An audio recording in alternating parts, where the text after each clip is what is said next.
রাজ্যে বর্তমান রাজ্য শাসক দল বিজেপি প্রতি মানুষ ব্রিটিশরা হচ্ছে, এটাই লক্ষ্য করা গেছে যে ইলেকশন যতদিন এগিয়ে আসছে ততদিন আমাদের দিকে মানুষ দলে দলে যোগদান প্রক্রিয়া শুরু হচ্ছে রাজ্যব্যাপী। কাজেই ওনারা ওনাদের একজন খুবই গুরুত্বপূর্ণ মন্ত্রী, যিনি ট্রাইবেল ওয়েলফেয়ার মন্ত্রী, উনি একটা সভা সমিতি গিয়ে ভাষণ দেখার সময় আমরা শুনতে পেরেছি যে 28টার মধ্যে নাকি 30টা জয়যুক্ত করবে। জানি না 28টা এডিসি সিট সংখ্যা, সেখানে কিভাবে 28টা দাঁড়িয়ে লড়াই করে 30টা আসন জিততে পারবে।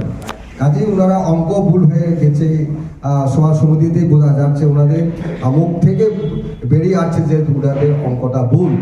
কাজে আমরা বলতে পারি আগামী এডিসি সাধারণ নির্বাচনে আমাদের মহারাজার নেতৃত্বে দল, ত্রিপুরা মথা দল, তার প্রতি মানুষের আস্থা সারা রাজ্যব্যাপী ধীরে ধীরে আরও বৃদ্ধি পাচ্ছে।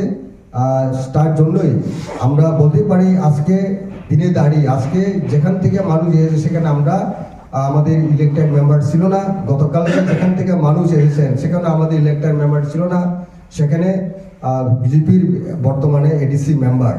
কাজেই আগামী 2 মাসের মধ্যে যে অনুষ্ঠিত হতে যাচ্ছে এদিকে সাধারণ নির্বাচন, সেই নির্বাচনে আমরা বলতে পারি যে বিশাল সংখ্যক বিশাল ভোট নিয়ে মহারাজের নেতৃত্বে ত্রিপুরা মথা দল আগামী দিন জিততে চলেছেন। আবার পুনরায় এডিসিতে আমাদের দল ক্ষমতায় প্রতিষ্ঠিত হবে আরও বেশি সংখ্যা নিয়ে, এটা আমরা বলতে পারি। ধন্যবাদ, থ্যাংক ইউ।